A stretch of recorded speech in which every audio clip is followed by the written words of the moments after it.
Hi, everyone, and welcome back to the Making Milestones podcast. Today, I actually just recorded an almost 2 hour podcast on my phone, only to have the app delete it. So I'm a little bit salty about that. Lesson learned, because the last time I tried to record one on my phone, it did the same thing. So, lesson learned, only record these bad boys on my computer. Anyways, so needless to say, this podcast is probably not going to be as long as it was the first recording.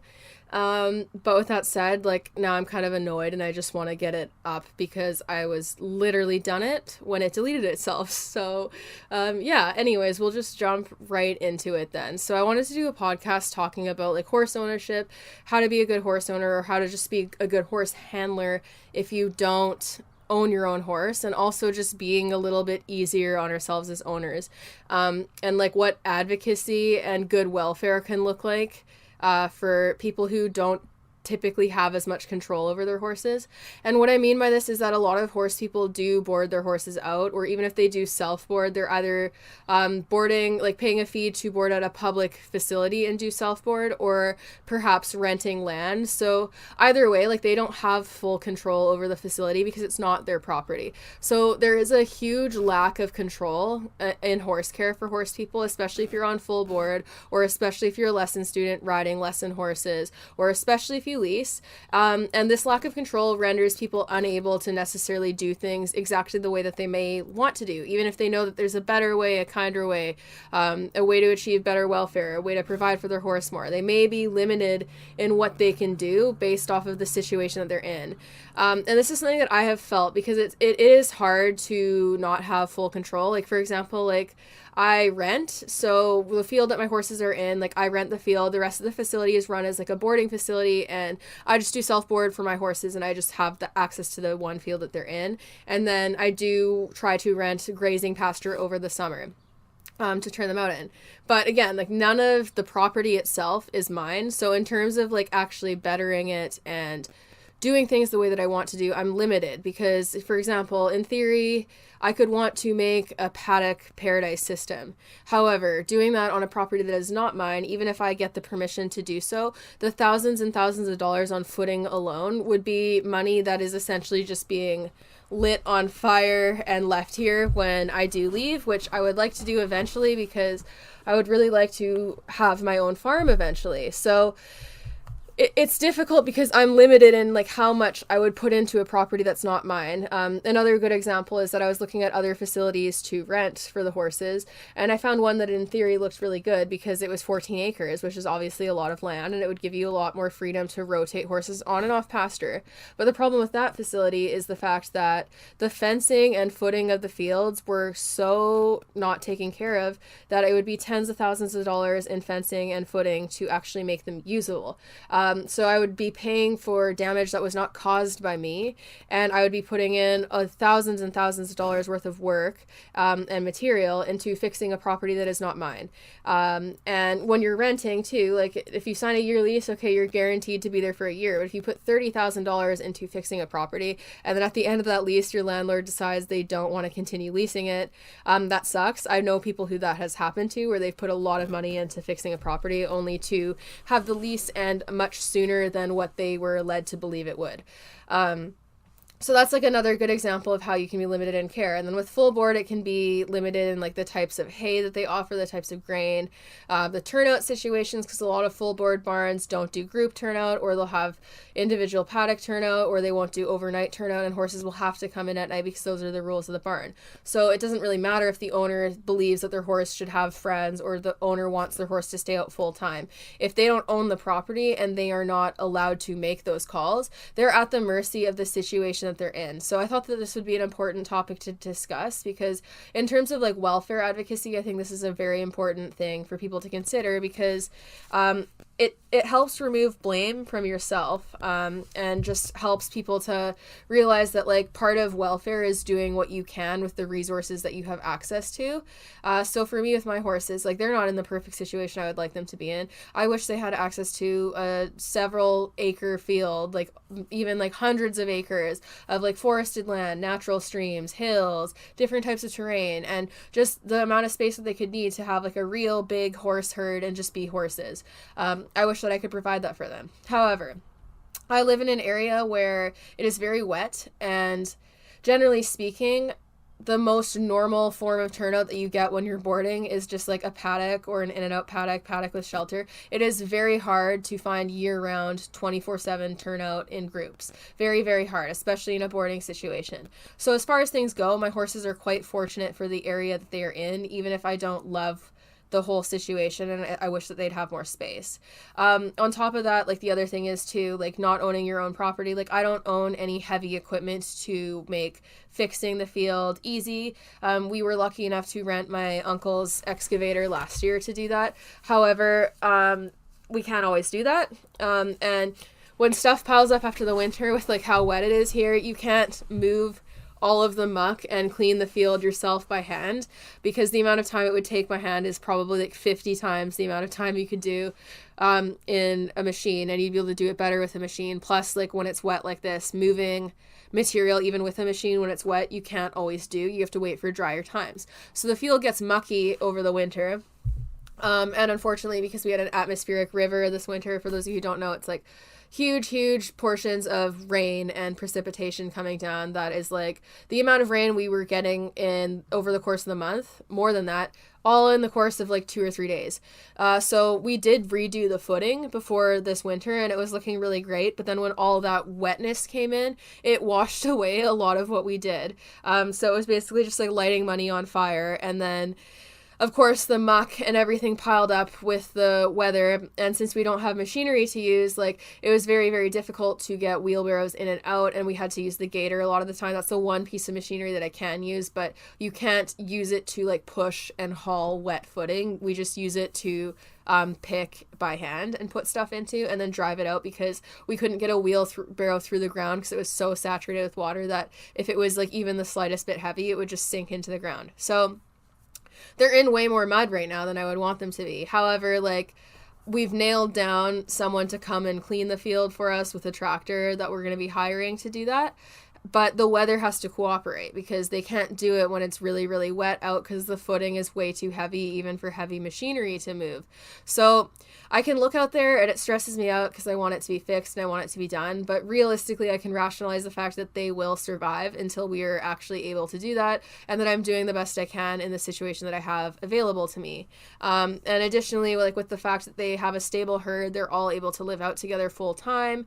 They are a lot more fortunate than a lot of horses in the area.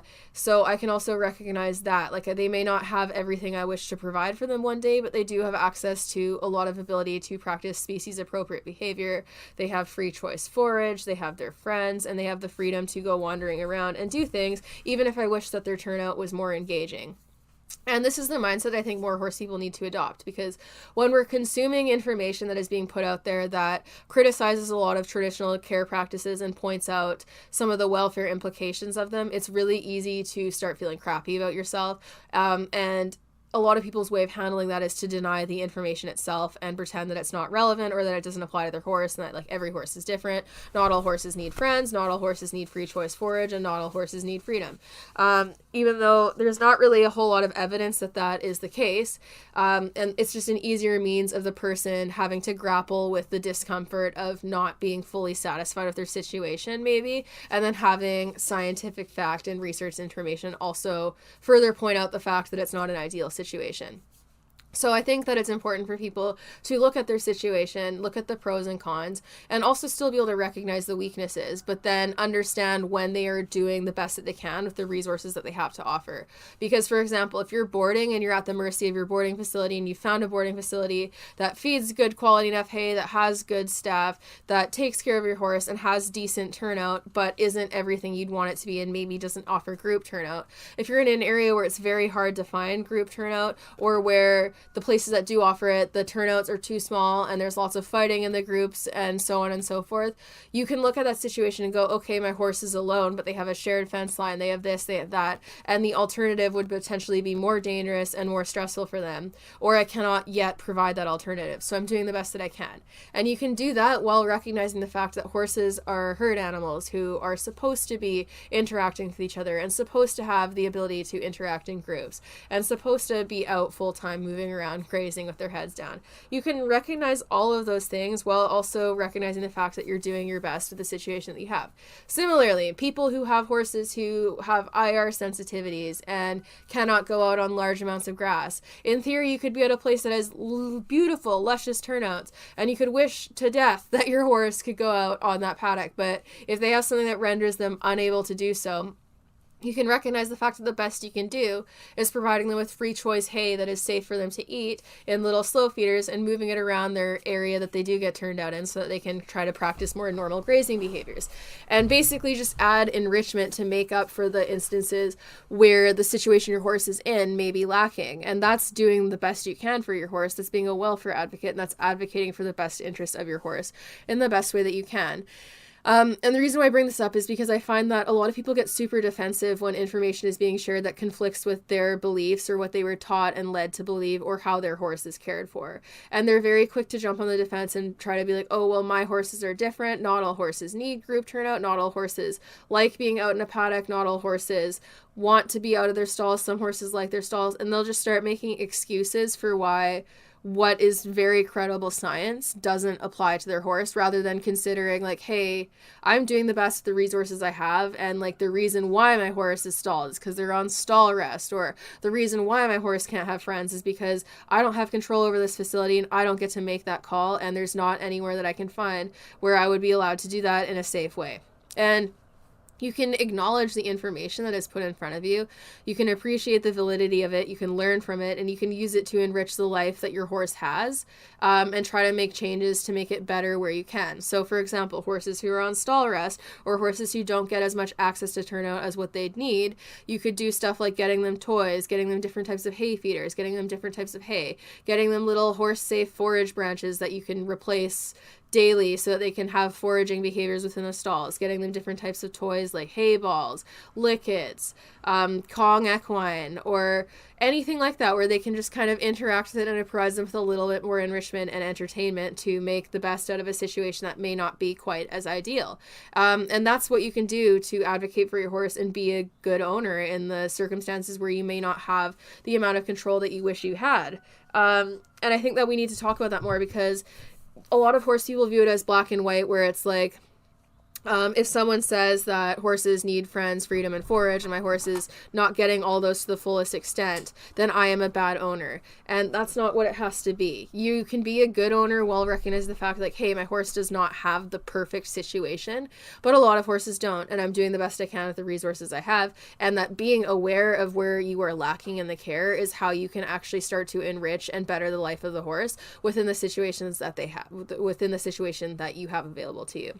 Also, if you're like a leaser or a lesson kid, you can recognize the fact that like, hey, like I don't have control over where these horses live, what they eat, and usually not also the equipment that they ride in, but you can advocate for them where they can. Like if you're riding a horse for a lease horse that you know doesn't get turned out enough or doesn't have any access to socialization, you can do stuff like hand grazing them on the days that you're around and walking them around to the property so that they can practice natural grazing and foraging behaviors and have something that's like a little bit of a treat, and allows them some enrichment. And you can provide that for them where you can, and try to make the best of a situation that may not be ideal. It doesn't require anyone to go into denial and be like, oh, well, my horse is not at risk of these potential welfare deficits that are associated with like excess time spent stalled or time spent alone, and so on and so forth.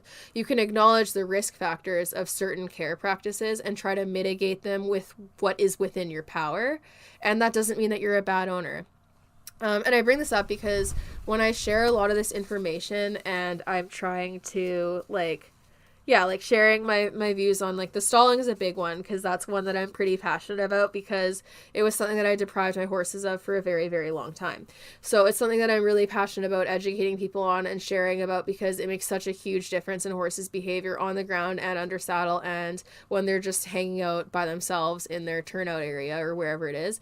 The ability to interact with other horses and have autonomy and turnout and engage and do things that enrich their lives really makes a difference in their behavior under saddle and also how they interact with people and their general happiness. So since I grew up in a situation where my role models did not emphasize the importance of turnout and social play for horses, and also they normalized a lot of stress behaviors in horses to me, I spent years depriving my horse of something that caused physical and mental issues in him and made him less happy, and also made him less fun to ride and made him more difficult to ride, without being aware of it. Like, it wasn't my intention. I never wanted to do wrong by him. I was just following the instructions of people I trusted and people that I viewed to be professionals and experienced in the industry. And at no point did I ever like intentionally deprive my horse of those basic needs. I was just following instructions and advice that I viewed as credible because my trainer portrayed themselves as a credible horse professional that I could trust. And that's part of the problem too in this industry, is that there's so few credentialing programs and regulatory boards that actually ensure that horse professionals are as experienced and knowledgeable as they claim they are. So this allows a lot of people to pose as someone with expertise and knowledge to present certain things as fact, all while perpetuating misinformation, which we see a lot. Like, where trainers will mislabel stress and pain behaviors, they'll mislabel certain horse behaviors, and they'll also overemphasize horses' cognitive abilities or underemphasize them, or over or underemphasize the importance of certain care practices. And we see this with stalling a lot, where it's become like a very normal, commonplace idea that horses need stalls, to the point where it's not really uncommon to see horse people turning up their noses at the idea of horses living out full time or getting muddy and like being out with other horses. They view it as something that like less high-end horses live like, and like kind of like the whole stall and fancy bar and board is viewed as like the gold standard of horse care by a lot of people, despite the fact that from what we know about horses scientifically and like how they function mentally and physically, that stalling is associated with some of the most problems in horse care. Like, there's a reason why colic is so high up on the mortality list for what causes death to horses, that is technically like an unnatural circumstance. And it's because of the prevalence of stalling practices and also the prevalence of feeding practices that don't allow horses to trickle feed and forage how they're supposed to. And also the stress of this lifestyle increases the risk of colic, and then the stress of the lifestyle also increases risk of stereotypic behaviors like cribbing and weaving, and so on and so forth. So it's an issue that is so ingrained in the horse world that it creates a lot of problems, but then people don't associate those problems and those risk factors with what is actually causing them, due to misinformation and being fed a lot of BS by people who are posing as professionals. And the problem with this too is that since like shows and the like big organizations that we have in the horse world that are supposed to be like the gold standard of horse care and training and like showing and whatnot, they don't set a whole lot of regulations to protect the horses in the way that they probably should. And they also don't really stress the importance of proper management, nor is it viewed as like an important thing to educate all riders on. So for example, like USEF, Equine Canada, and FEI, there's a lot of rules that fail to actually properly protect horses. For example, like I've said it before in other podcasts, like certain bidding regulations, like for show jumping and barrel racing, are some of the worst because they virtually have nothing. Like you can use pretty much whatever you want on your horse bit wise. So there's very little protections in place to ensure that riders aren't using harsh equipment as a band-aid fix for behavioral problems in their horse that exist under saddle due to a lack of foundational training, or due to pain, or due to stress from management, discomfort, or training stress. And since people are allowed to do that, it's viewed as a non-issue because a lot of people have the assumption that if something was a viable welfare issue, that horses would already be protected from it. And that's another issue with the whole stalling thing too. The fact that there's so few regulations in animal welfare and animal cruelty laws that actually protect animals like horses and actually mandate like, okay, like horses should have access to this amount of space for the majority of the day for their care. Otherwise, like it's illegal to have them in this amount of this, like too small of a space for the vast majority of the time they spent in the day, their daily time budget. Since there's not really a lot of stuff that protects them like that in North America, it leads people to thinking that it's not a problem because they're like, oh, if it was a welfare issue, they'd be protected by like animal cruelty laws. But instead of recognizing the fact that animal cruelty laws fail to protect horses in a lot of ways, and that we have a lot of tradition-based practices that are not upheld by science and that cause a lot of welfare issues and that are studied to be associated with a lot of welfare implications. People assume that they're not an issue because they're not talked about enough and they're not taught by some of the more prominent figures in the industry.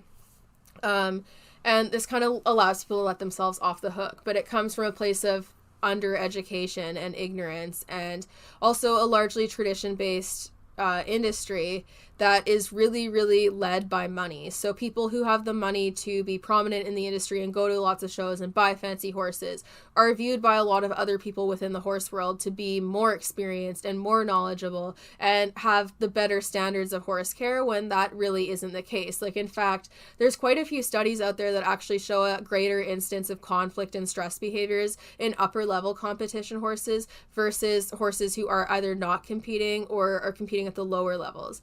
There isn't really any correlation that indicates better welfare as horses become more expensive or more prestigious in competition.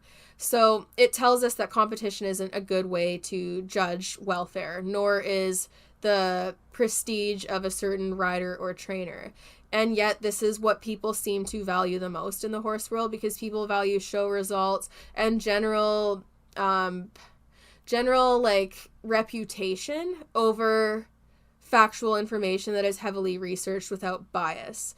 And the problem with that is, like, reputation and show results can and do often carry a bias, whereas peer-reviewed studies and information that has been researched over the course of decades is a lot less likely to carry the same amount of bias as personal opinions and opinions that are led largely by status and finances.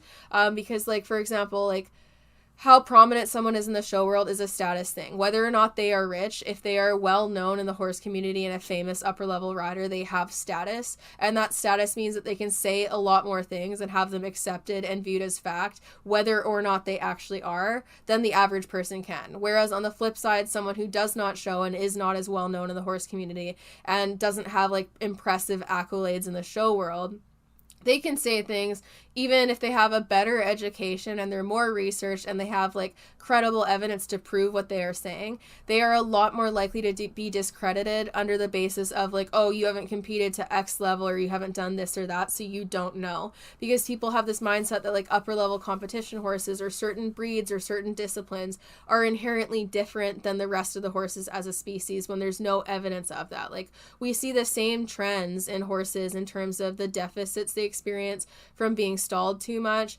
or certain training programs and whatnot. We see the same trends across breeds, genders, and disciplines. So we know that horses are meant to be social herd animals. We know that when that is taken away from them and when they lack the ability to move and graze and forage, that it impacts their welfare and their health. So that's what contributes to stuff like colic and stereotypic behaviors and other types of vices and health issues that we see. Like, a lot of it is directly related to our care practices. And it is so prevalent in the horse community that people view the prevalence of bad care practice as an indicator that it is the correct care practice, rather than as an indicator that for a long time we have been doing the wrong thing and abiding by tradition and stubbornly refusing new information. And we've let it to become this commonplace theme where horses aren't necessarily having their needs met to the extent that they do, because it is very common in boarding barns to do set hay feedings where horses are getting like 1 or 2 flakes per feeding, and then they're going hours and hours without hay, which we know can cause ulcers and we know causes behavioral issues and we know is not the best for their health, because their digestive system is made to be pretty much constantly intaking food. So if we don't allow them the ability to do that, they have to suffer mentally and physically because of it, because their body is engineered to constantly be consuming food. Like, and not giving them food doesn't stop their stomach from producing acid. It doesn't stop their innate need to want to be foraging. So when they can't do that, they have to find alternative means of entertaining themselves and addressing the pain, which usually comes out in stereotypic behaviors and behavioral problems that we see under saddle. So I think it's really important for horse people to start First of all, like, be gentle on yourself in terms of, like, when information comes out that feels uncomfortable and makes you question the care of your horses or your lease horses or whatever your association is with the horse. Information comes out and it's hard for you to grapple with because it criticizes a care practice or a training practice that you've had normalized to you. It can be hard to deal with, but be gentle with yourself and understand the degree of misinformation in the horse world and how few credentialing boards there are to actually adequately protect people and horses from misinformation and incorrect teaching practices. So when you find this out, realize that a lot of people have been in the same boat for you, and they might have even engaged in things that are harmful to the horses for years. But if you were not aware of the fact that it was harmful, you weren't intentionally causing harm to your horse. So you shouldn't view the release of information as a statement on whether or not you're abusing your horse or whether or not you love your horse enough.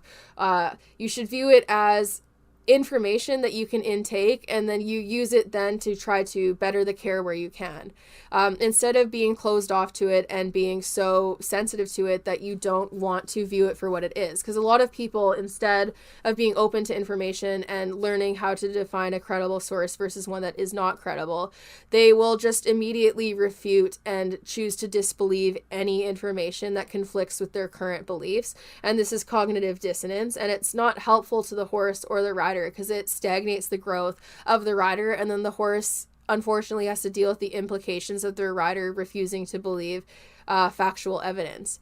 And again, like I said, this is encouraged by the people in the horse world that are viewed as the most knowledgeable. So a lot of riders from a very young age are indoctrinated into care practices that do not serve their horses well and cause a lot of the behavioral problems that we do not like to see under saddle and on the ground. And it makes horses more dangerous and more difficult to handle.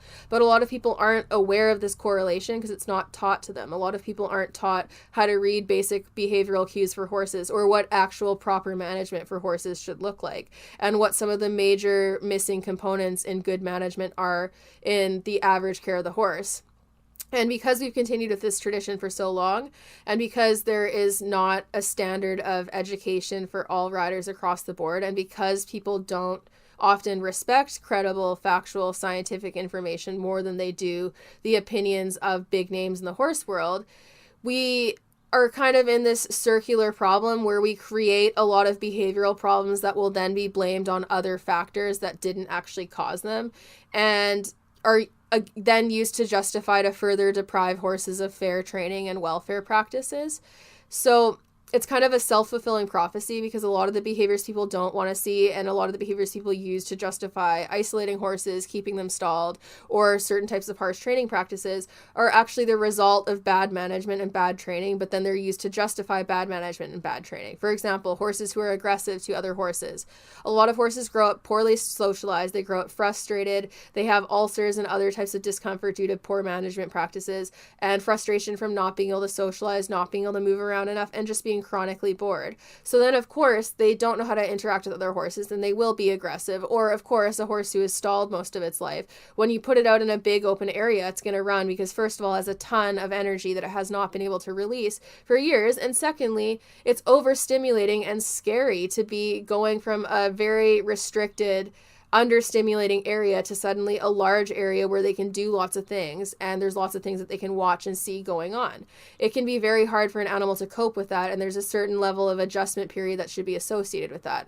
But the problem is people will view bad behaviors or unwanted behaviors or instances where the horse is endangering themselves as a reason to continue depriving them of the very thing that actually led to that behavior, rather than viewing the behavior as a symptom of an underlying problem that isn't being properly addressed and probably needs to be gone about more slowly so that the horse isn't going into shock and going way over threshold as they try to adjust to a different care practice. It's not a sign that horses don't like turnout or don't like other horses or that they don't need those things. It's a sign that they are dealing with behavioral dysfunction due to disordered keeping and care practices. And the problem with people viewing it as the other way is that it gives them excuses to continue doing what they're doing and just try to label their horse's behavior as a quirk or the horse's personality or just how they are, or say their horse doesn't like other horses, or claim that their horse likes a certain type of bit that the mechanics of it are used to induce pain and discomfort in order to force the horse to comply faster. People will take the compliance as the notion that the horse likes the equipment rather than taking the compliance as a sign that the equipment works in a manner that forces the compliance sooner. And the lack of ability to kind of like key cause and effect together, it results in a lot of horse people being unable to help the horses to the degree that they do. And then it unfortunately results in a lot of band-aid fixes that result in horses either having to shut down and just deal with chronic discomfort and unhappiness, or eventually they have major dangerous behavioral problems that impact the horse and their ability to find homes, and ability to stay in safe situations. But the behavioral issues are the fault of people. A really good example of this is cribbing, because cribbing devalues horses on average by like 30% in one study that they've done on this. And like just from my anecdotal experience, like cribbers are notoriously hard to sell. People don't want them, but cribbing is a vice that is created by humans. Like, it is our fault. It only exists because of keeping practices we normalize, but then it devalues horses and results in lowered welfare for horses and people wanting them less and having them be harder to rehome. But it's a behavior that we caused, but it's also a behavior that we don't like. And instead of rallying for the change to make it so that we're not seeing it occur to the degree that it does, people just complain about the behavior itself. They don't want to see the behavior. Barns don't want cribbers. They don't want the horses to be as valuable, and people just don't like the behavior. So the horse ends up suffering and accepting the sole blame for a problem that is the result of people and their care of the horse. And it's sad. So like, this all starts with education. And the reason why I wanted to bring this up is because I do understand that like new information coming out on horses that criticizes normalized care and training practices that we've been doing for decades, and just like, and that you may have initially seen no issue with. It can be really hard to grapple with information that conflicts with your beliefs. And it's a lot easier to pretend that the information itself is wrong, even if it's coming from a way more credible source than the initial information that you received as an equestrian. But it's necessary, and it's necessary for us to believe in the validity of certain research, especially on care and management practices, because I would argue that like the research on stalling and like herd dynamics and stereotypic vices in horses is some of the most researched aspects of horse care.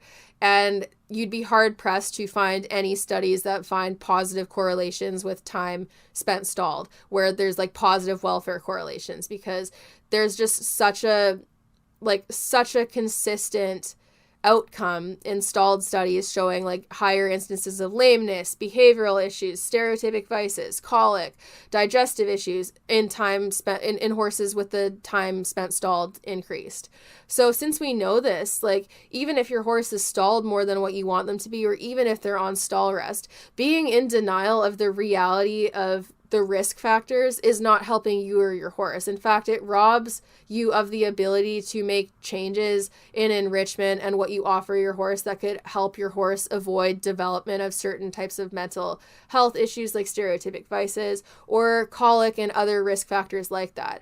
Being in denial just because you're kind of trapped in a position where you can't necessarily change the care to the degree that studies and information may suggest that you should, it doesn't help your horse, and it doesn't allow you to make up for detriments and shortcomings in care. So it's important, I think, for people to be open to information, but also to realize that doing the best you can with the resources you have is all you can do in the moment. And you won't be able to do the best you can with the resources you have if you refuse to be open to factual information that may criticize certain care practices that you've been regularly doing. And I notice this a lot when I post like opinion pieces or even just like studies and certain things on certain aspects of horse care and training. People get very defensive. Like even something as simple as calling negative reinforcement, people get their back up at the word negative, assuming that negative means bad and assuming that people are calling all types of pressure and release abusive, and they get defensive and they allow that defensiveness to make them refuse to look further into the meaning of negative reinforcement and learn about operant conditioning and behavioral science. They just hear something that makes them insecure and they use that as a reason to get defensive and kind of dig their heels in and really lay into the care practices that they want to believe in. And it robs them of the ability to learn and better their horsemanship as a result. And I say this from experience because it's something that I definitely used to do. And honestly, it's still easy to get defensive at times, because if people are criticizing the care of the animals you love, it's really easy to just get defensive, because you know that you love them, and you know that you care about them, and that you want them to be happy and well cared for, and you want their best interests at heart. So when people bring forth information that questions the care practices you've set forth, it feels like a personal attack. But people need to start viewing information for what it is. It's just information. It's information you can take or leave to better your care practices. But you're better off taking it as the information it is, rather than just shrugging it off because it makes you uncomfortable. Because if you shrug it off and you don't look further into it, and you just assume it has no credibility because it is uncomfortable for you to hear, you're not opening the door for you to grow as a rider. Also, people like myself being really passionate about promoting good welfare practices and criticizing the normalized poor welfare practices, we're not criticizing the average horse person who is doing what they can with the resources that they have, or who is engaging in care and training practices that they've had normalized and taught to them over lengthy periods of time and never been taught to question. We're not looking at those people as the main issue in the horse world, because all they're doing is following instructions and following beliefs that were taught to them by perceived professionals. So they're not contributing to the biggest amount of misinformation that is being given out there. It's the professionals and the people that are posing as knowledgeable individuals and giving out misinformation that are actually disrupting this the most. However, it is everyone's responsibility to continue growing and learning and being open to new information, and the share of information needs to happen. So I think that the most concerning thing in the horse world is the desire to lay into traditional care practices and the desire to try to silence the sharing of information because it may make some people uncomfortable. Like, I personally don't view it as necessary or productive to coddle people to the point where you don't share information as the factual information that it is, because it might hurt someone's feelings. So when I share stuff on stalling and I say that time spent stalling massively increases the risk of colic and other physical and mental health issues in horses, it's not to say everyone who stalls their horse is abusive and you should be ashamed of yourself. It's to say, hey, the more time your horse spends in a stall, the more at risk they are for these types of behaviors. So being aware of that and looking at ways you can better their situation and their care and make up for any deficits in care is important for doing the best you can for your horse, even if you still want to stall them. I recently did a post on TikTok where I answered a question that's like, what's a hill you'll die on? And I said, the hill I'll die on is that stalls are not for horses, they're for people. Horses don't need stalls. Humans are the ones who need/want them. And this upset a lot of people because they took it as me saying, you suck if you stall your horse and you're abusing your horse, when that was never actually said. In fact, what I said in the video is that even in medical situations where horses need to be confined for rest, technically a stall is not necessary in order to do that. You can make a confined medical paddock with a shelter. You can build a little paddock inside in the indoor or in the barn somewhere. You can do stalls with half walls. You could even look, depending on the injury, you could do group housing practices where horses still have access to like a goat or a miniature horse, so they're not alone. The option isn't just isolation in a fully boarded up stall wall. Like, you don't need a stall to do medical small pens for healing soft tissue injuries and other types of things. Like, all you need is a confined area. So the stall itself is not actually necessary. So even in cases where horses technically need stall rest, the only purpose of stall rest is to restrict movement or to provide a horse with a cleaner, more sanitary area to heal. And you can provide that without it specifically being a stall. But people took it as me saying horses don't need stalls as saying you suck if your horse is ever stalled and you're abusive if your horse is ever stalled. And there's no reason why a horse should ever need to go in a stall. But like, it all comes down to resources. Like, you can provide what a stall provides with a shelter, with a confined medical paddock, with access to an in and out, and so on and so forth. Like, it doesn't specifically need to be a stall. Horses need access to shelter, and a stall can be used to provide such shelter, but it is not necessary for it to specifically be a stall.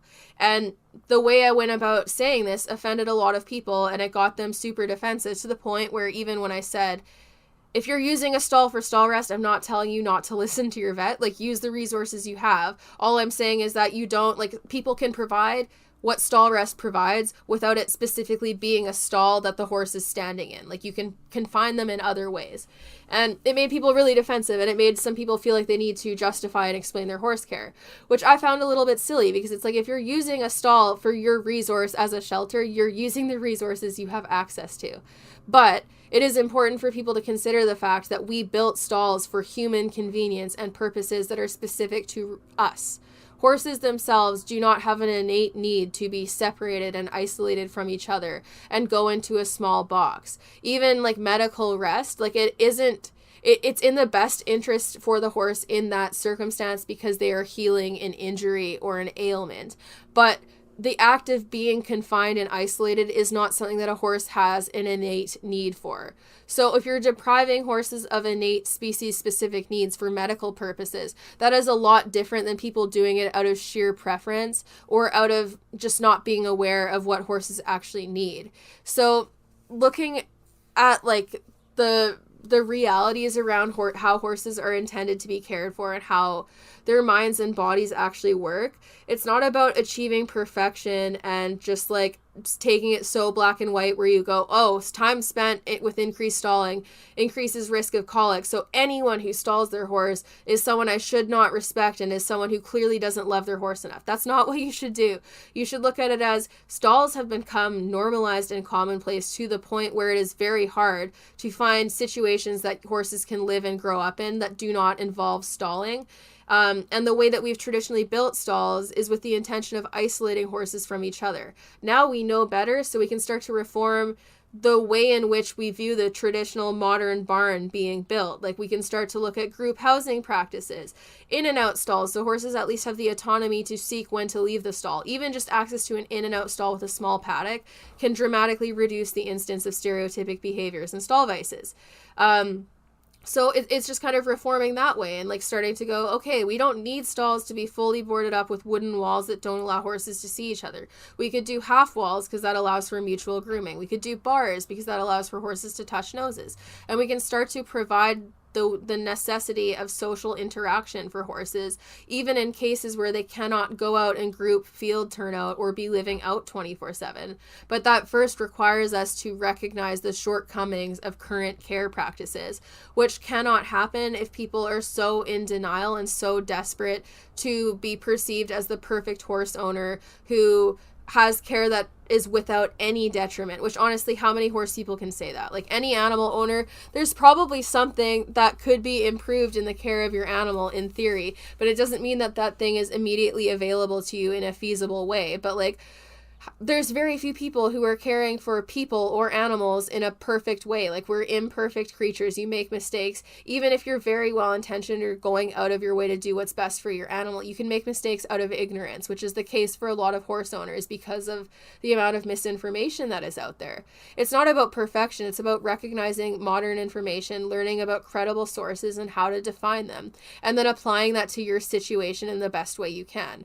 So it's about not getting defensive to the point where you want to shut down the sharing of information or where you want to argue the validity of scientific fact and research, despite the lack of information on your side to argue whether or not it is of merit. For example, we see this with people who are desperate to believe the idea that horses are capable of respect or dominance.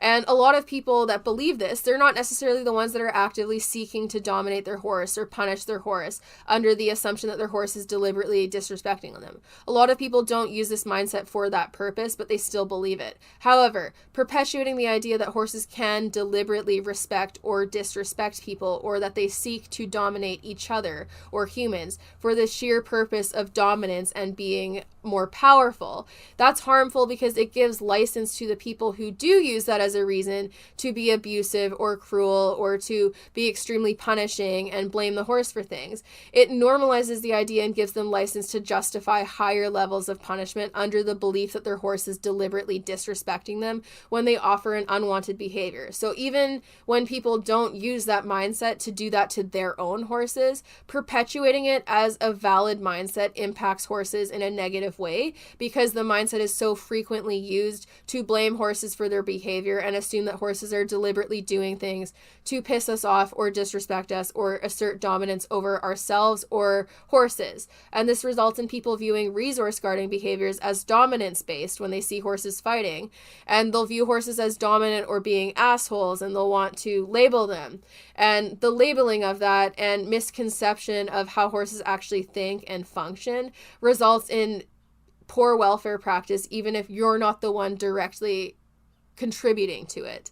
And it goes the same with like stalling. People's denial of how stalling can cause welfare deficit results in people who are stalling way too much and using stalling for selfish purposes, and who may have access to the resources to have their horse out more and stalled less. It gives them license to keep their horses confined more and feel righteous in doing so, and feel like there's no risk factors, because people are normalizing that care practice to the point where they're denying factual information that is very well researched. Like as I said, stalling is one of the more researched aspects of horse care.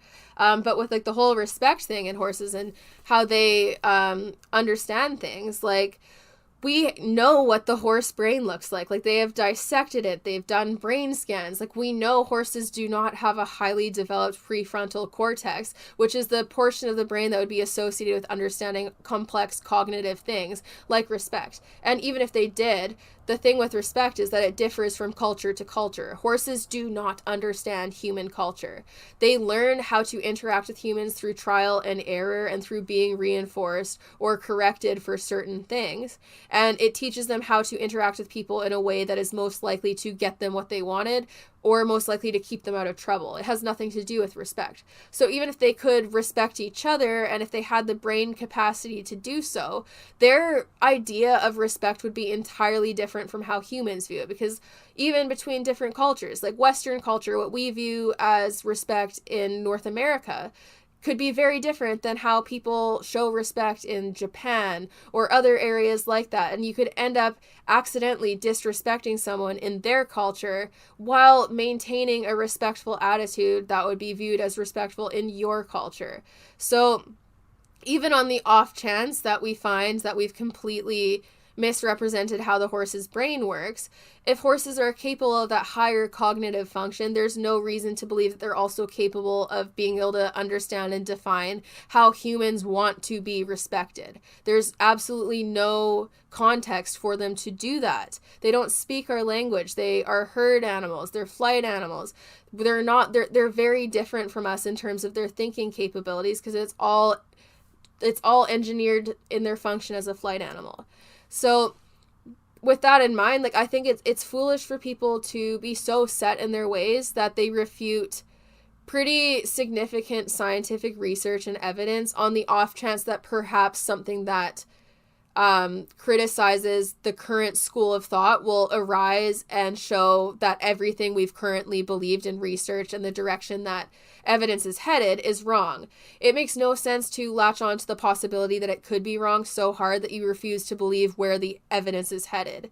Always be open to the possibility of science being contradicted as we have more evidence, but don't be so linked to that you don't want to look at where the evidence is headed. As soon as there is relevant evidence to dispute scientific claims that we currently believe, then people would be empowered in doing so and believing that it's not hard evidence. Or in situations where there isn't enough evidence on a topic to viably believe it as credible research, then you can go, okay, I'm gonna leave that, like I looked at this, I'm considering it, but I'm gonna wait for there to be more research first. That's okay, but being so stuck in your ways that you don't want to look at where evidence is heading, despite the fact that there's significant evidence pointing in one direction and virtually nothing on the other side. That's just being stubborn, and that's just digging your heels in at the expense of your horse's welfare. And again, it's not about perfection. You can be aware of modern science and research and be open to it being disproven while still applying care practices that are the most researched and most linked to positive welfare. And same with training practices. You can do certain things and you can believe in certain things as you wait for more evidence to arise, but completely refuting heavily researched topics that are showing similar trends across species, it's a foolish thing to do with the like when the information is all heavily weighted on one side and you're standing on the side that has very little research in your favor, and you're standing there in hopes that eventually something will come up that will undo all of the heavy research on the opposing side to you. It makes more sense to, be open to change, but don't be so stuck in your ways that you're latching onto the idea that perhaps something that is causing you to feel uncomfortable and causing you to feel like you are being pulled in two different directions because of your beliefs versus what the evidence shows. Don't be so stuck on that you're going to basically stagnate your growth as a horse person and a horse caretaker in hopes that eventually something may or may not be disproven. Be open to the fact that it could be, but maybe wait for the evidence to actually be in favor of that side before you heavily dig your heels in and you're like, this is the direction I want to go. But also, like I said, don't be so hard on yourself that you read this information and you proceed to beat yourself up and feel like a terrible horse person because you don't have access to all of the resources you wish you could provide for your horse. Doing the best you can in the situation you have with the resources you have is all that you can do. Like I said, with my own horses, I'm aware of where there's deficits in their welfare and where they could be doing better, but I do what I can to enrich the life that they have, and my eventual goal is to be able to provide them with the life that I would like to provide them with. That would allow them more access to land and species-appropriate behaviors and larger herds, and the ability to just develop better social skills and have more space to entertain themselves and just be horses. That's my goal. But I can also recognize the fact that in their area, they are doing very, very well in terms of how many of their needs are met. And addition, like they're not having their main needs of friends, freedom, and forage removed in any significant way. So there isn't even, I'm not at the point now where I should go, need to move out of my immediate area in order to be more fair to my horses, because they're still able to have constant access to forage. They're still able to develop social skills and friendships, and they are still able to exercise their right to autonomy to an extent. They don't have as much autonomy as they would if they were out on 100 acres of engaging different landscapes, but they do still have more autonomy than the vast majority of horses in my area. And they have more access to group socialization, and they don't exemplify any significant stereotypic behaviors. If I was seeing my horses develop cribbing and weaving vices and showing high instances of stress, that would be a sign that I need to do way more changes in my care practices to help better their living situation. So keeping an eye on your horse and the degree of stress that they experience, or if they seem shut down, or if they seem in pain, and being mindful of how you can slightly alter the environment to better them. That's the best that you can do with the resources that you have access to. It's not about perfection. It's not about being the model owner to the point where you're following like the perfect ideal of horse care to the point of like trying to move somewhere that you can be on 100-acre property and taking all your horses there, or just deciding to sell your horses because your guilt is so much that you can't go on. It's about providing what you can to the best of your ability, and also being self-reflective enough and holding yourself accountable enough to allow for that personal growth and to allow for you to continue educating yourself, and also to be mindful of the fact that a lot of your idols and your trainers and your role models could be perpetuating misinformation that they were taught by their idols and their role models, or that is consistently reinforced to them in their community, because there is a lot of misinformation and poor care and training practices that are consistently reinforced and reiterated by other horse people. So it's really hard to break free of that when there's such a huge portion of people that are choosing to be willfully ignorant or being educated by other ignorant people that are spreading misinformation. It's really hard to avoid misinformation and bad care practices because of the degree to which it is normalized.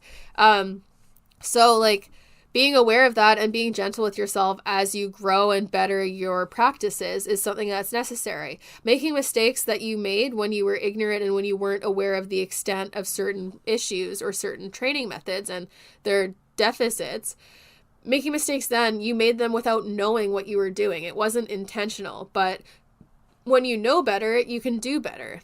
So as soon as you develop that education and start to learn how to do better, all you can do is kind of keep continuing those baby steps and stepping in the right direction and trying to continue growing and bettering yourself as a rider. It's not about perfection. It's not about trying to meet criteria to the point where you are holding yourself to the same level of accountability and ability to provide for large herd turnout as someone who lives in a much more rural area.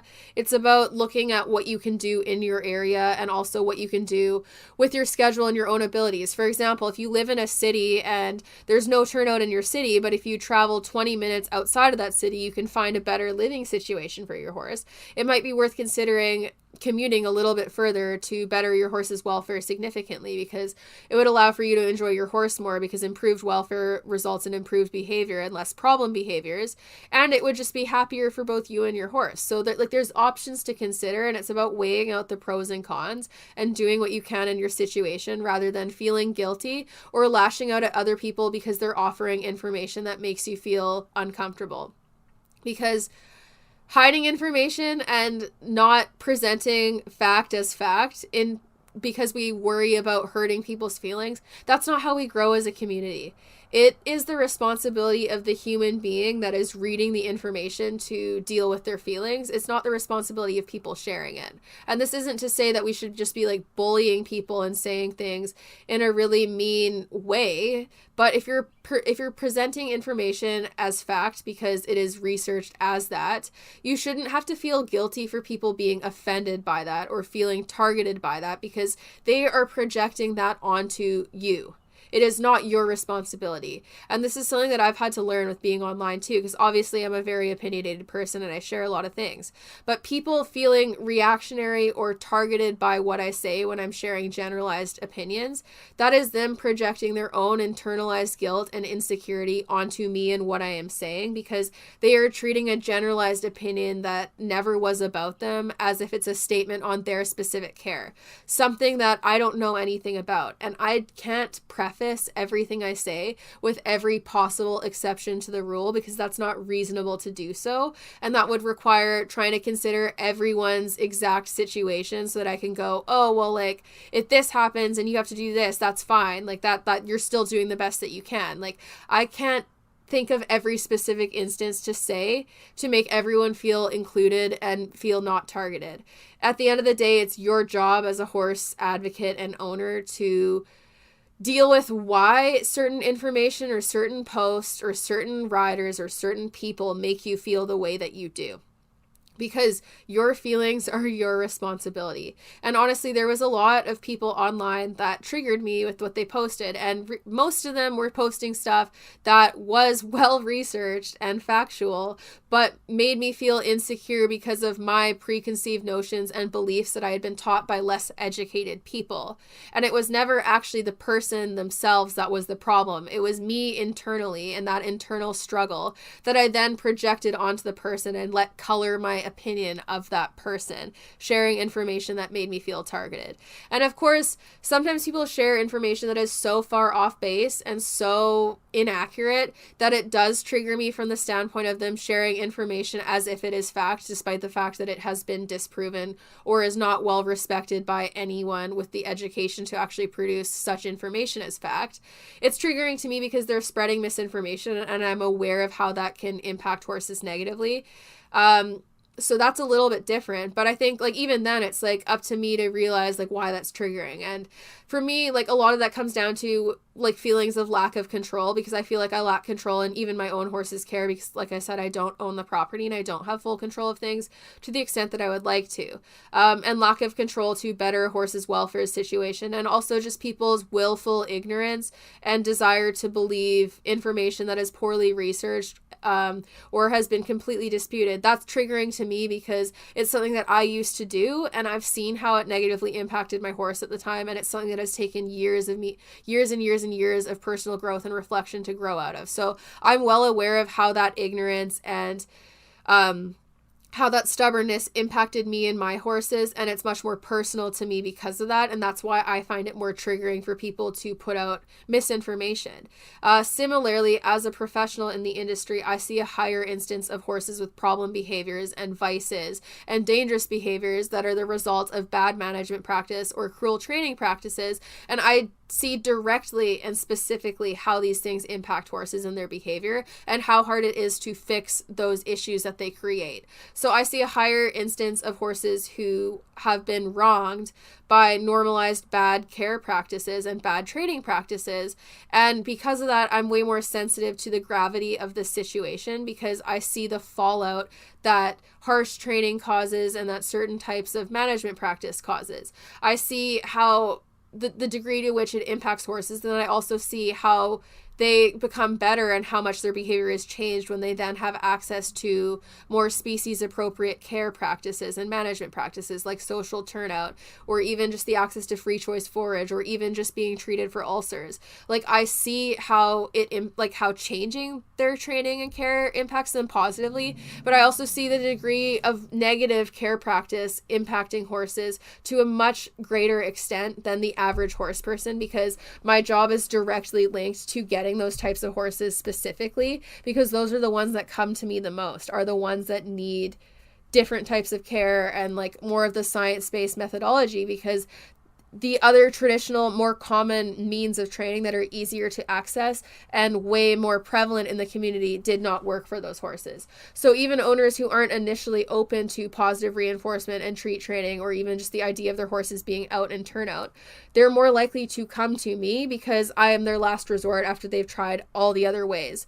So I get to hear about a lot of these things, or people who get horses from bad abusive situations that may be more forward thinking in their training. They'll send their horses to me because they'll be aware of what went wrong and what they want to fix. So I see a greater variety of these types of horses. So it's much more passionate and personal to me, because not only did I used to deprive my horse of basic needs and use a lot of cruel, harmful training practices, I also see a lot of horses who are still directly suffering from that. And even if they're not ones that I get personally in training, I also see the fallout behaviors in a lot of competition horses through watching stuff online. I also see a lot of normalized abusive training practices on apps like TikTok, and it's very triggering. So it's something that I find way more personal, and it's something that I'm exposed to way more than the average horse person. So to many, it might seem like I'm overreacting or over exemplifying the instance of these problem behaviors, but realistically, I just see them more because I'm looking for them, I'm aware of how to find them, and I also see more of these horses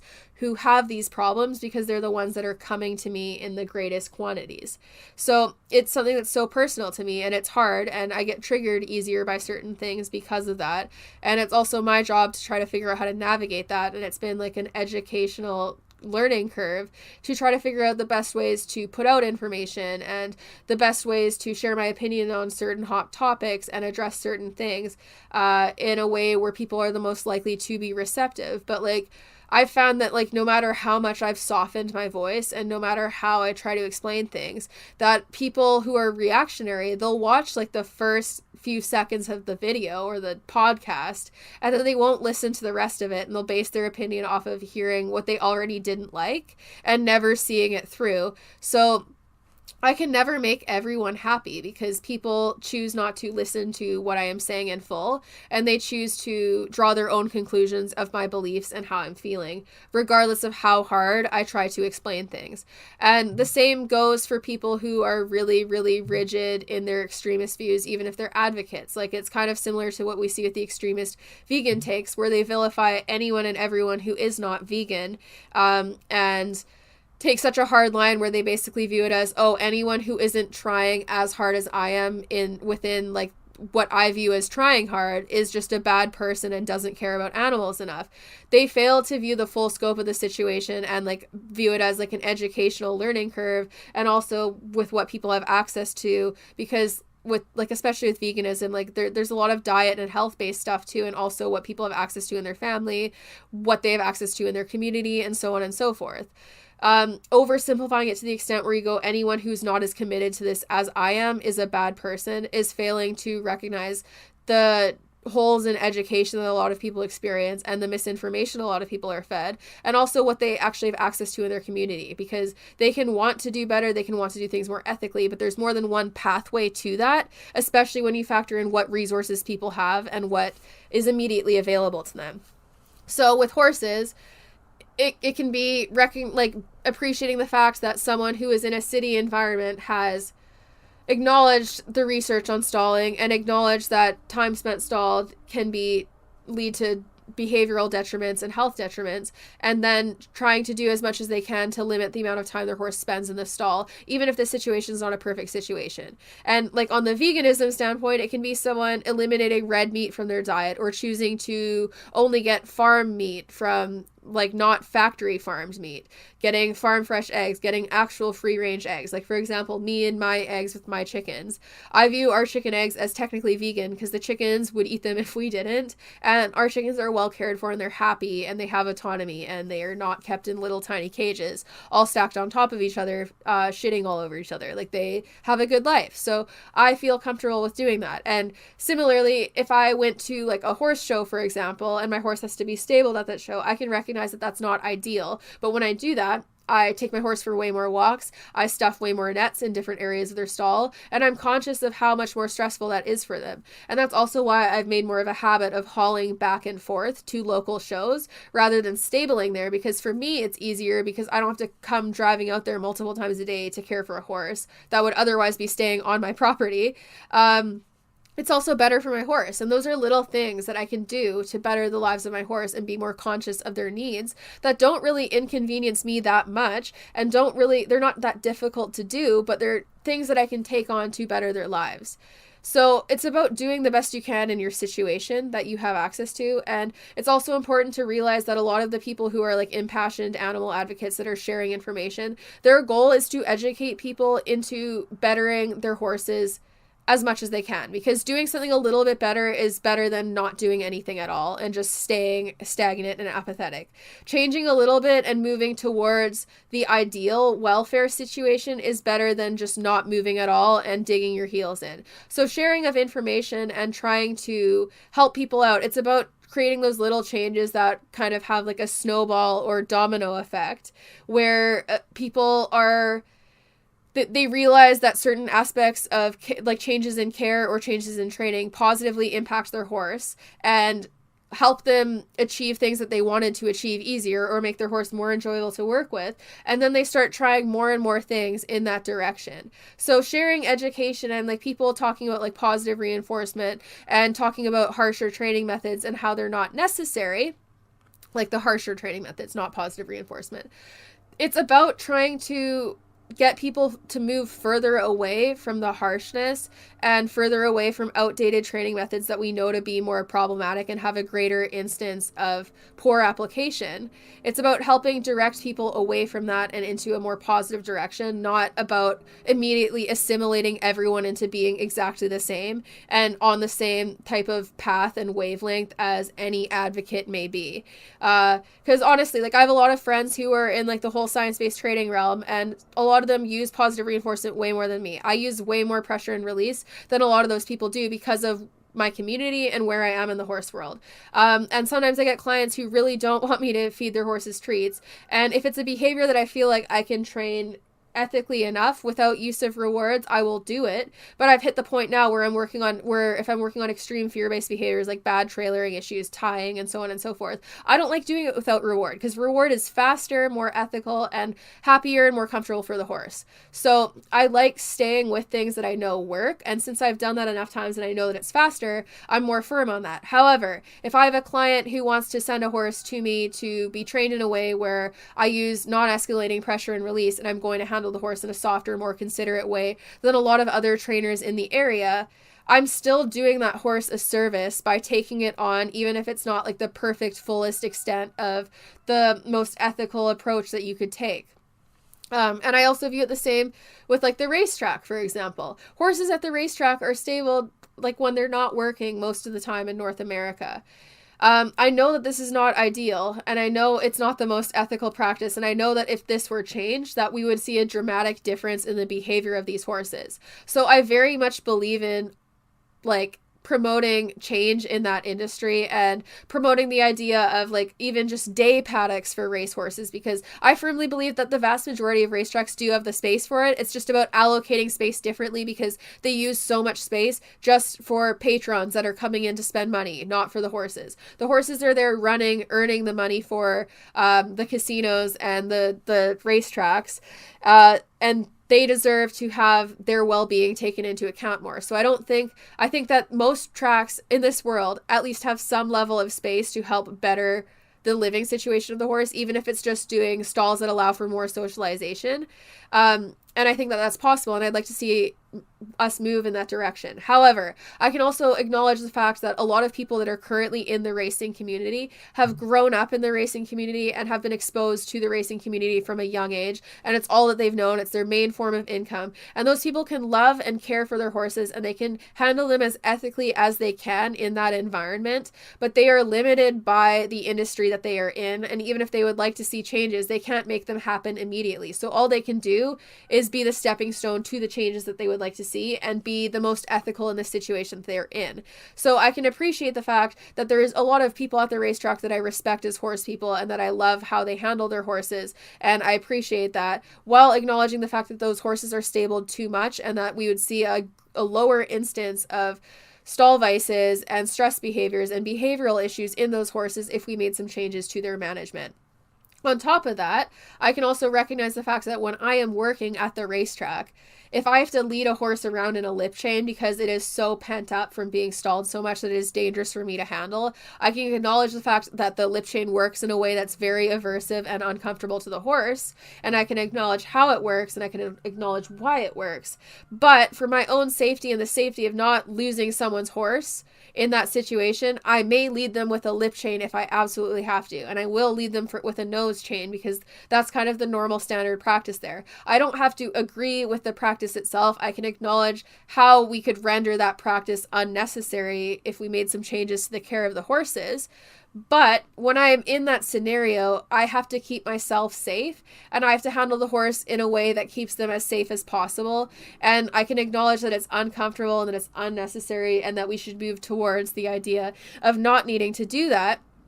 But in that circumstance, I am limited in my ability to help that horse to the extent that I can. And similarly, when I'm galloping race horses, I can be on horses who are strung out and pent up from being stabled all the time and who are behaving in a way that is more inherently dangerous because of that.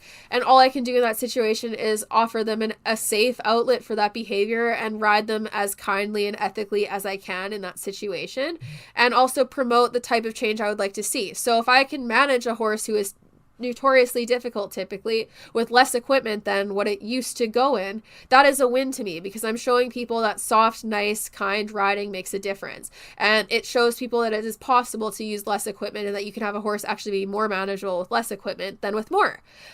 So setting that example is important to me, and it's not about completely canceling anything that is not fulfilling the exact same beliefs that I have. It's about trying to move things in the right direction, but recognizing the fact that we have certain industry standards and practices that have been normalized over the course of decades or centuries and will take time to change. It's about trying to incite that change in a way that is safe for the horses and will help the people be the most receptive. Because, for example, canceling the racing industry cold turkey, that's not safe for the horses. The number of displaced horses that would end up suffering far exceeds the number of horses who are suffering or breaking down at the track. Because you'd be taking away an industry that provides so many jobs, and even people who love their horses and do not just view them as money makers, if they no longer have the income to support their horses, they can't take care of them anymore. So it would be more damaging to those horses just to cancel the industry and be like, I don't support racing, boycott racing, than it would be to push for the reform that you would like to see, point out practices that you view as problematic, and suggest potential solutions without necessarily vilifying people for using the solutions that they have in that type of environment. And this is kind of the mindset that I take with like anything that I am doing. Like when I say I don't like the use of harsh bits, what I'm saying is I'm not going to use them myself unless I'm in imminent danger and literally have to get on a horse and have no other options of safely moving a horse from point A to point B without X piece of equipment. But in my training program, I'm not using lip chains. I'm not using gag bits. It's not what I believe in. I want to be the change that I would like to see. So when I have the most control to do things how I would like to do them, I'm going to do them my way. However, I can also recognize the fact that a student in a program with a trainer who doesn't know any other means of fixing a horse's bolting problem may be put in the position where they have to ride in a harsh piece of equipment. Is it that student's fault? No. It's the trainer's job to give the student solutions that are safe and ethical and kind. The student is merely following instructions. They don't have a say in it, and they don't have the experience to really make an educated decision that is safe for both them and the horse. So they're limited in that situation with what they can do. And this is why it's not good to view things in such a black and white way, because it causes people to vilify human beings that are honestly probably more on the same page as them than they would like to think. And it also closes the door for growth and learning that would happen if people didn't feel like they immediately had to be on the defense. So it's kind of a two-sided coin. We shouldn't be afraid of sharing information just because some people may be triggered by it, because their triggers and their emotions and what they feel, it's ultimately their responsibility to figure out how to navigate that. It's not everyone else's responsibility to avoid sharing factual information in fear of potentially upsetting someone. Like, we shouldn't feel that we need to silence discussion about welfare topics and the direction the horse industry needs to head just because some people are paranoid about the industry being canceled or having the way they ride and care for their horse put in jeopardy. Their paranoia is their responsibility. We should still be discussing ways of reforming the industry. However, a complete ban or taking a hard line where it's like, oh yeah, let's ban all stalls and make that a legal law that no stall can ever exist. Like, that level of extremism doesn't help anyone. It puts people off, and it just like it doesn't actually lead people towards a viable solution because it's too extreme. You can have your views with like what you would like to see the end goal be, but what people need to realize is the steps towards that goal are going to be a lot smaller. So even for people who are anti-racing, my opinion is that they should be supportive of people who are for reform and for people who are pushing in the direction that they'd like to see things go. So if people are demonstrating better welfare practices or have ideas that would reform the industry in a way that is kinder to the horse, even if you would eventually like to see racing ended, pushing for reform that betters the horse's lives more immediately makes a lot more sense than being so set in your ways that you're like, no, I don't agree with that and I won't support that because it's not the full scope of what I want. Steps in your direction are still steps in the right direction.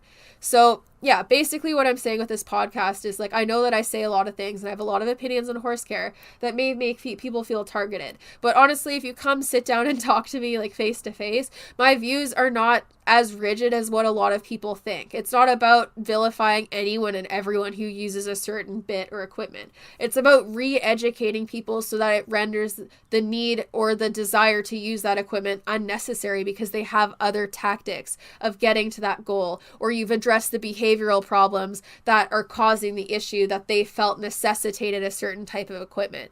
It's about educating people better ways of doing things so that they are more self-sufficient and they aren't so reliant on the advice and quote unquote expertise of trainers who do not have the education to be passing off the information they're giving as fact. It's about providing better resources, more safeguards to ensure that professionals actually know enough to be giving out the information that they are, and just pushing things in the right direction. It's not about perfection. It's not about drawing a hard line. It's not about canceling all types of things immediately.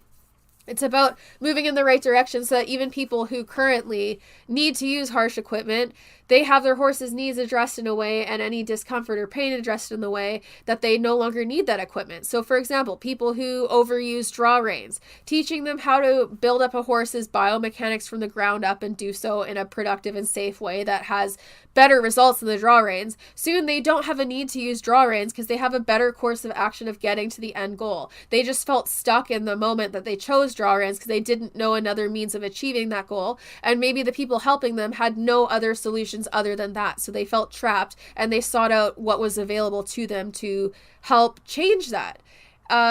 It's not necessarily their fault, like it's about leading them to the answers that allow them to make the changes that they didn't know were possible in a kinder, lighter way. And part of that is showing, first of all, that it's possible to do that through work with your own horses and clients and so on and so forth. But also a huge portion of that is education and just providing information.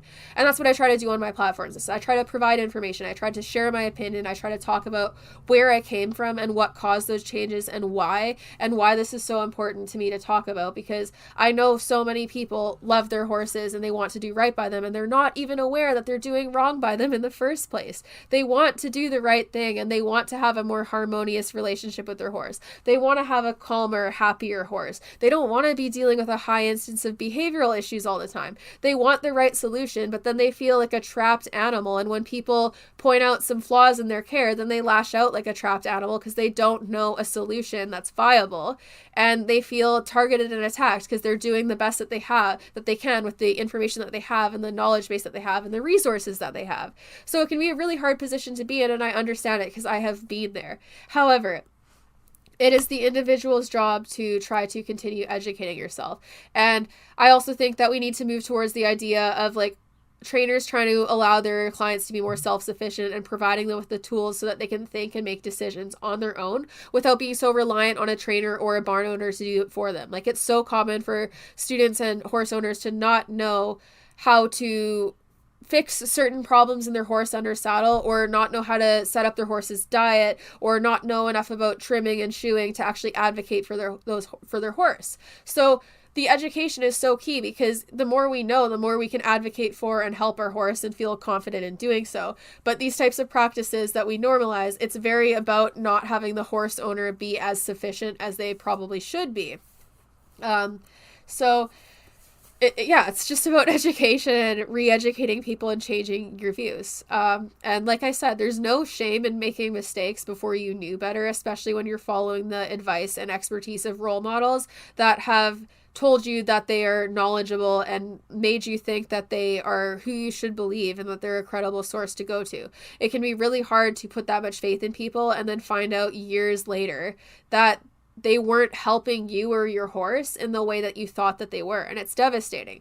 I talked about this before in a different podcast with like Milo's hooves. I didn't know enough about feet to really advocate it for him in the way that I wanted to. And it was really hard for me to continue having problems with his feet when I thought we were doing all the right things to help him and be on the right track initially. But really all we were doing with the shoeing was creating a Band-Aid fix and not actually addressing the pathology of his feet and changing the overall angles. But I was doing everything I could to advocate for him and try to find the right type of person to make the changes that I wanted to see.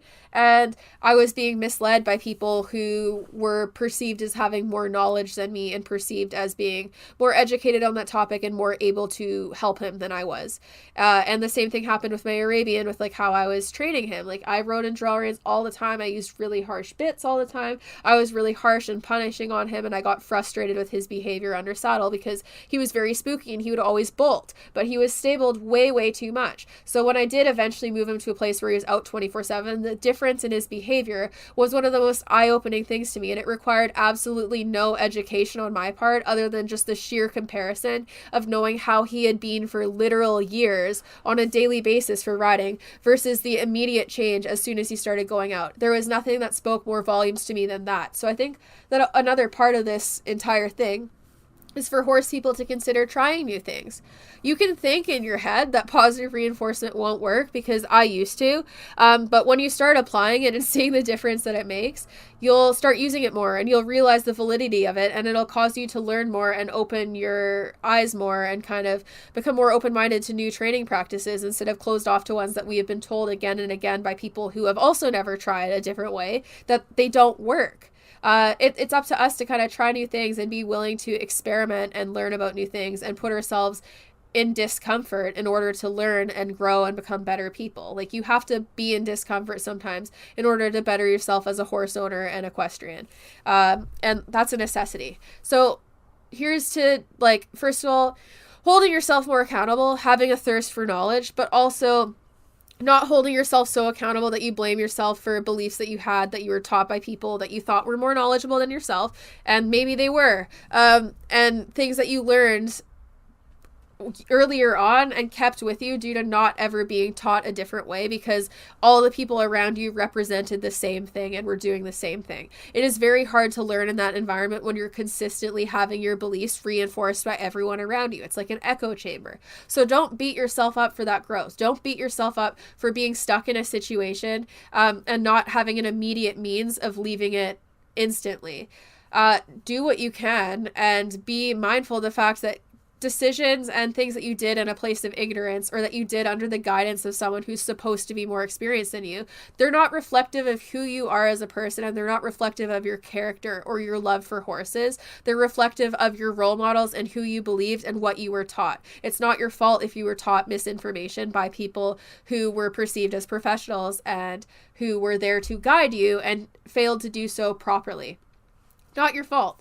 And also, if you ever feel targeted by what I say, like, just know it's not like a personal attack on you. Like, even people where I respond to training videos where they're handling horses in a harsh and abusive manner, I view it as this person has the potential to change, and if they do make the change, I'm as proud of them as I would be if they never made the mistake in the first place. It's about looking at things in the moment and going, I don't like what I'm seeing in this moment. What you're doing to this horse in this moment is avoidable, and we shouldn't be glorifying abuse or cruelty to horses. But I view it as everyone is capable of changing, because if I had been on TikTok when I was like 10, I would have, like, and the climate with the horse world was what it is now, I would have gotten torn apart, and I would have had absolutely no idea why, because I was not taught what I was doing wrong, and I was taught that what was wrong was actually right, so I wouldn't have known. And it would have been hard for me to navigate that in a social setting like we have now on social media. So I'm really, like, I'm empathetic of people that are doing that, because there is a lot of judgment on social media, and unfortunately people take things to an extremely black and white, rigid manner where they don't necessarily allow for the same level of growth and change that they probably should, or where they start holding, like, students and people who are under the guidance of other professionals as accountable as they would a professional, which isn't as fair. So it's really hard, because, like, you're under so much more of a microscope now, and there's a higher standard for horse care now because we are learning and growing and being better. And to some people who are more behind on learning about the science behind horse care and management, it might feel like people are being overly rigid in these stances if you're not at that point of your education yet, and it can feel like people are being like tree huggers or like over like crazy rabid animal activists, when really it is that the horse world was so far behind for so long that we have a long way to go before we're actually at a point where we're all handling things ethically and in a forward-thinking way. And that takes time. So it also just takes holding yourself accountable and having a thirst for knowledge and being aware of the fact that, like, there are different paths to a similar solution. So, like, providing people with solutions that are realistic in their current situation is the way to go. So, for example, if I ever say something that applies to your horse and that makes you feel bad about your horse, instead of getting mad at me and getting defensive and trying to act like I am personally attacking you, why not ask me, hey, this is the situation my horse is in. How would you recommend bettering the situation with the resources that I have? Because I will happily give you some. Even if your horse is stable 24/7, I will give you ideas on how to make that better for them. And all you have to do is ask. I'm not expecting everyone to just uproot their entire life and everything that they know and just make the moves that may benefit their horse in the long run immediately, but I'm happy to provide you with resources that can help in the situation that you're in, because I would have really appreciated people doing that for me, and I wish I learned sooner. I wish that I had access to better role models and instructors sooner, because it would have led me to being a better horse person than I am now, because I would have had more years of growth in order to learn about all that stuff and change my practices and undo all of the bad habits that I was taught. Undoing bad habits that you've been conditioned to do over the course of years is a lot harder than just not learning how to do things wrong in the first place. So that's the other thing. Be gentle with yourself. If you've had it repeatedly conditioned into your head to smack your horse for biting, it can become like an innate response where you just do it habitually without thinking about it. And it's up to you to start catching yourself and learning different ways of handling that. But don't beat yourself up for having these innate ingrained habits that have been completely ground into your character and how you view and handle horses from the very beginning by people who were more educated, or not educated is the wrong word, more experienced in the horse world than you, and are supposed to serve as role models and mentors and guides for you. They are the ones who taught you wrong. They are the ones who had the more experience to learn a better way and had the more resources in order to lead themselves in the correct direction, and they failed you in that instance. Your conditioning that they gave to you over the course of months or years is your responsibility to fix in the long run, but it is not your fault that you were misled by someone who taught you things incorrectly or in an unnecessarily harsh way. And it can take time to fix those things. Like, honestly, even now, it happens less and less and less because now I'm like, I don't know, like 10 years into kind of removing myself from the Arabian circuit and really starting to reform my riding. So I've had more time to practice not sinking into mindsets that I used to freely do, because I used to take my frustration out on horses a lot. Like, I used to blame my horse and like view my Arabian's misbehavior as his fault and like it was intentional. And I would get mad at him and I would do things like seesawing on his mouth. And like my trainer would literally be there watching and telling me to do this. And I was just a kid. And I didn't know that it was hurting him because she told me that it didn't hurt, that bits didn't hurt, that spurs didn't hurt, that they were just better in them because they liked them better, that they worked better. Like, I didn't know the function behind things that I was doing or why it worked the way it did. And I was told repeatedly that, like, oh, horses have really thick skin. They won't feel it when you kick them like that or hit them like that. It's like if you just tapped them, and like so on and so forth. So I had those beliefs conditioned so far into me that I never viewed it as me causing my horse harm or distress. And having to unlearn that and having to learn how to handle my frustration in a more productive and ethical way took practice, because I had a decade, at least 10 to 12 years of being taught how to do things a certain way from a very young age, where you're very impressionable and you latch onto these concepts fast and you just blindly trust and believe the adults around you. I had them conditioned into me from a very, very young age, and it took practice to undo that, and it took mindset and just catching myself and holding myself accountable and trying not to beat myself up when I did make mistakes. But it took a lot of practice, and I don't think that enough people talk about that when they have made changes and taken on more ethical horse care practices. I don't think enough people talk about the learning curve to undo all of the bad habits that you were taught and had conditioned into you. We talk about it with horses and how it can take horses a long time to learn new training concepts, especially when they've been taught things the incorrect way, and how there is a learning curve and you need to be patient with them. We talk about that with horses often, but we don't talk about that with people. And now, this isn't just to say, let yourself off the hook when you take out your frustration on the horse. Hold yourself accountable. Look at it and go, holy crap, I lost my patience on my horse. I was frustrated and angry with him, and I took the course of action of punishing and scaring my horse. And that's not the way I want to do things in the future. I gave in to a mindset that I was conditioned into doing by people I trusted, and I gave into it because it was the easy and familiar route, but that's not what I want to do anymore. So now I need to catch myself earlier next time to avoid it escalating to that level. And that's what you need to do. It's not about beating yourself up or trying to have mistake-free learning, because like horses, we can be taught how to do things completely wrong, and then we can think we're doing the right answer and repeatedly offer that answer. And when you're suddenly told that that's the wrong answer, it can be stressful, it can be frustrating, and it's really difficult to relearn how to do things the right way. So be gentle with yourself, because honestly, this is the type of transition that everyone who is moving towards more modernized care and training practices has to go through. And some people may be better at it than others. Some people may have an easier time, especially depending on the length and time you spent doing things wrong and your age that you were in when you were first becoming indoctrinated in doing those things. It can take time. Hold yourself accountable, but don't beat yourself up, because everyone is growing and changing, and it can be really difficult to catch up after you've had so many years of doing things wrong and thinking about things a completely opposite way to what is actually the reality of things.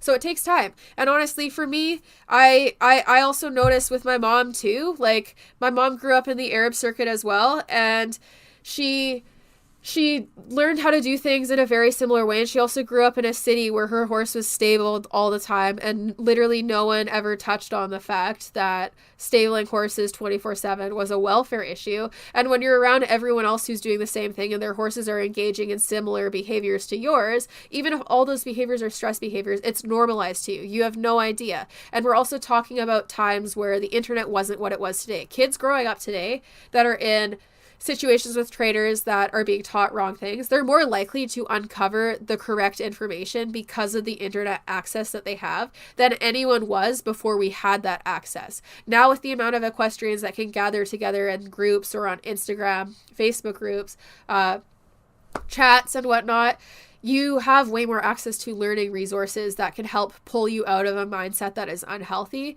Whereas before, we were very much at the mercy of just learning from books or people around us.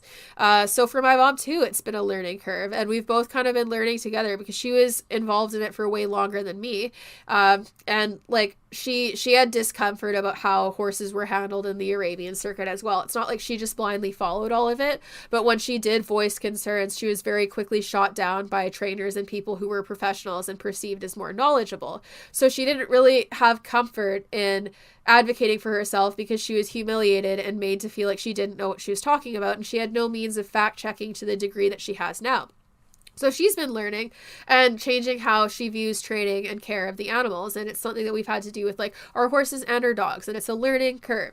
So be gentle with yourself while still holding yourself accountable and being open to new information. And if you find yourself getting triggered or really closed off to info that's being offered, try to explore the why behind that and try to figure out what is actually motivating that response in you, because that'll help with a lot of things. And same thing with like your frustration during rides, because honestly, when people lose their patience with their horse, usually what motivates that frustration is the fact that they don't know how to address the problem. It's the fact that they don't know what to do. So instead of finding a different means of doing it and trying to think of like, how can I do this better and help the horse understand more, they then lose their patience on the horse because they don't know what direction to head into after.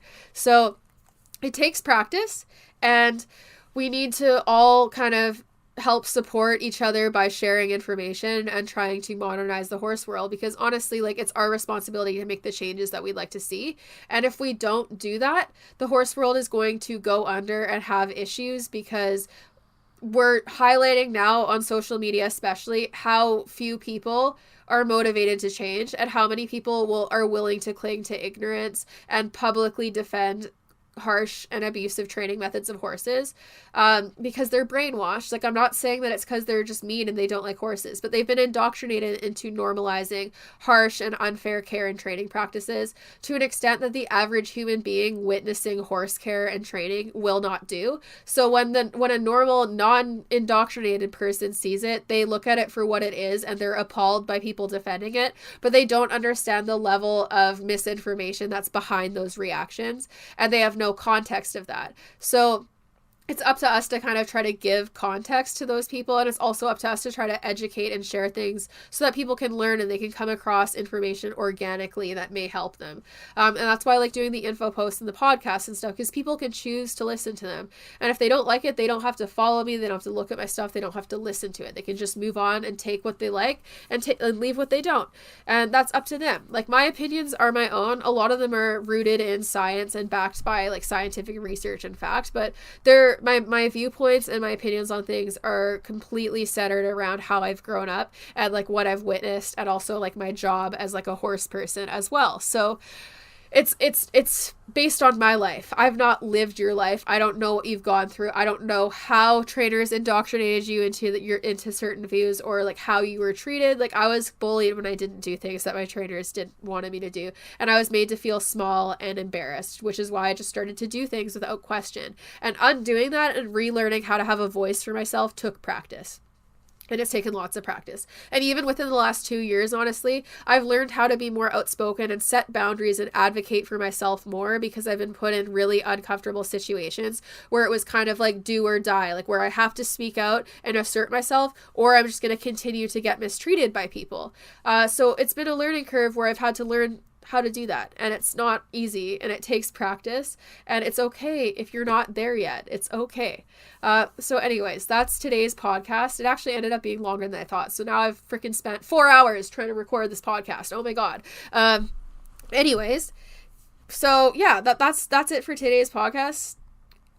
And basically, yeah, that's all I'm saying. Don't feel judged by me, because honestly, like, I can relate to how difficult it can be to get out of like toxic mindsets and mentalities, because that's what I was doing for so long. And I am thankful for social media and the role it played in helping me out of those situations, because having access to people who viewed things differently and the information they shared is largely what helped me reimagine who I was as a horse person, and helped me onto that right path. Even if some people went about it in a way that was hurtful and difficult for me to take in, it was really helpful. So now I'm trying to use my platform in a way to help other people like that before they have gone into it for as many years as I did before I made those changes. But yeah, anyways, thank you for listening to this podcast. I always appreciate it. For anyone who is interested in supporting the podcast, you can support me by joining my Patreon. You can subscribe for as little as $1 a month, and you get access to behind the scene things, tutorials and training help, and asking questions, live Q&As. Some of the different tiers cover more of the training part of things, so you might want to choose one of the higher tiers if you want more tutorials, or if you want training consults and access to like video critiques and whatnot. But Patreon's super helpful. It helps fund the podcast and all that stuff, and just like any equipment I might need for it. And it'll also help with like supporting Milo with his need for the MRI. If you haven't heard that, at the end of my last podcast I talked about that, and I also posted a video on YouTube about it, and I also posted a post on Instagram, as well as my Milestone Equestrian Facebook page if you want to check it out. But yeah, so it'll go towards helping him, and you can subscribe for as little as $1 a month, patreon.com/SDEQUUS. I also have a PayPal tip jar for anyone who is interested. It's just paypal.me/milestone equestrian. And the tip jar, again, it just goes towards podcast stuff, or honestly, right now, the vast majority of it's going to go towards Milo's care for his MRI, and the previous vet bills with Harlow, and also the diagnostics that we just did with Milo. So we're already like $4,000 to $5,000 in the hole after both of those things, plus the additional $3,000 for the MRI. So it's quite the undertaking. Most of my money is in inventory for product right now, because I don't have investors. I buy all of my own inventory, and I have to put large amounts of my own money that I have to earn myself and then put into product. So also, if you're interested in buying any of that, you can check out my merch store at shopmilestoneequestrian.com. If you use code Milo at checkout, you can get 10% off. All of my products on the amoreequestrian.ca website are also on sale with code Milo, 10% off. If you go to the Milestone page on amoreequestrian.ca, that's AMORE equestrian.ca, you can check that out. Supporting those products and helping me move inventory is super helpful, because like I said, a lot of my money is in inventory.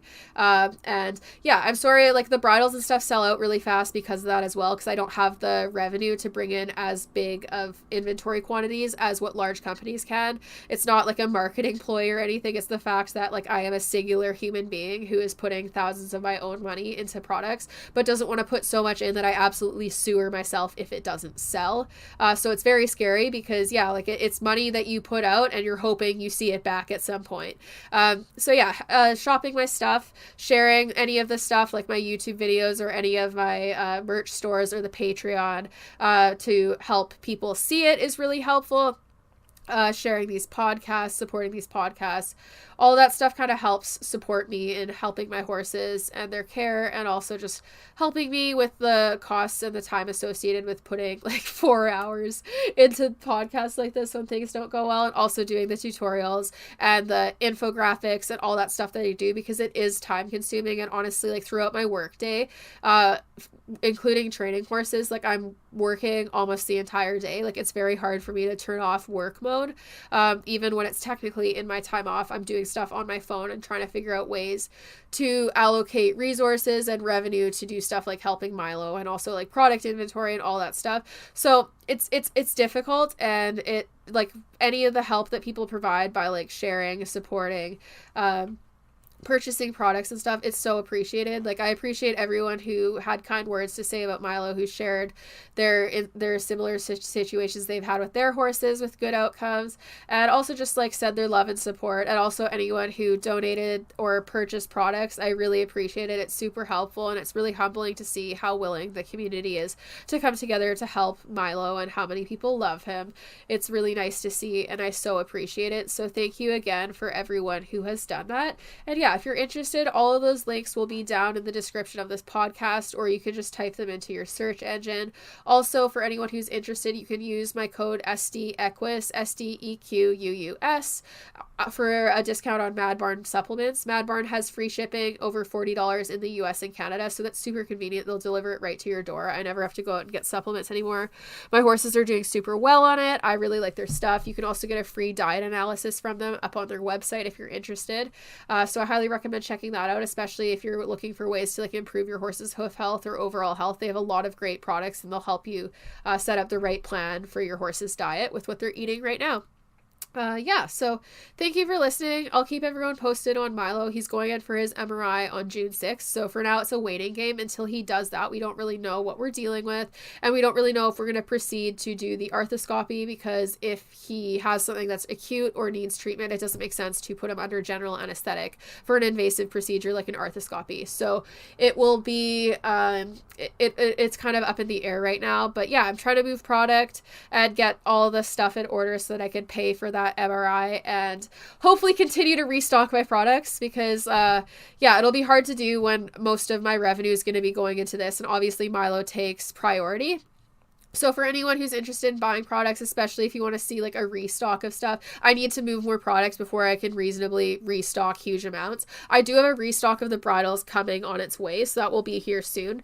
Things have been slowed down because it was Ramadan all last month, so a lot of my bridle makers were celebrating their holiday, so things were slow because of that, but they deserve to be able to celebrate and do their thing. Even if it's not something a lot of people celebrate out this way, it's still something we need to consider and be considerate of, because their holidays are just as relevant as any of the ones that we commonly celebrate and have stats for out this way in Western culture.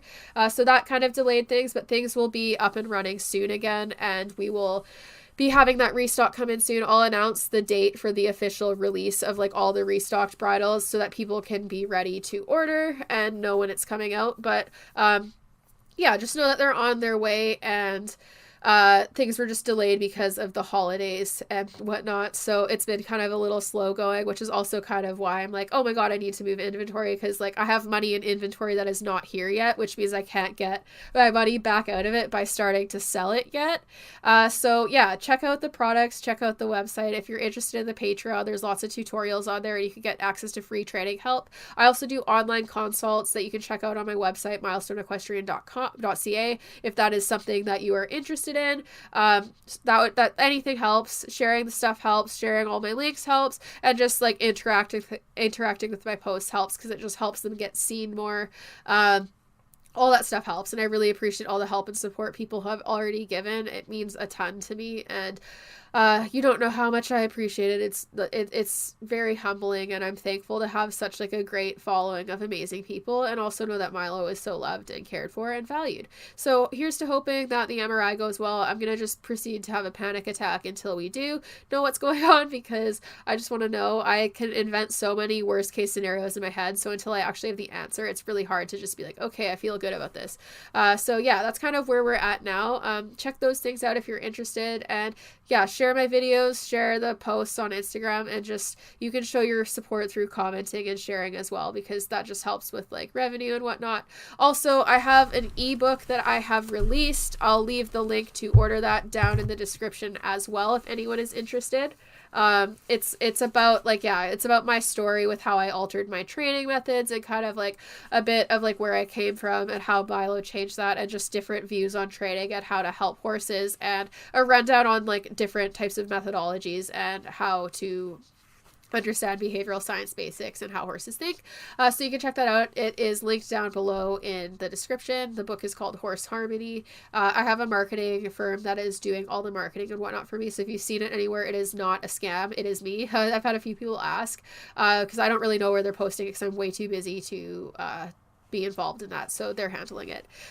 Yeah, so you can check that out. Thank you again, and thank you for listening, and I hope everyone has a splendid day, that everyone's having better luck with their horses than I've been in terms of vet bills, or if not, that they're doing well and you're on the right track for treating them, or if you're in the same boat as me and things are up in the air, I hope you can get the answers you need. Okay, cheers everyone. Don't forget to check out those links down in the description and share the podcast if you like it. Also, if you're interested in the Patreon, I accept suggestions for podcast episodes and whatnot from patrons, and we also do live Q&As and all sorts of fun things, so you can check that out at patreon.com/SDEQUUS. Okay, thank you everyone, have a great day, thanks for listening to the Making Milestones podcast.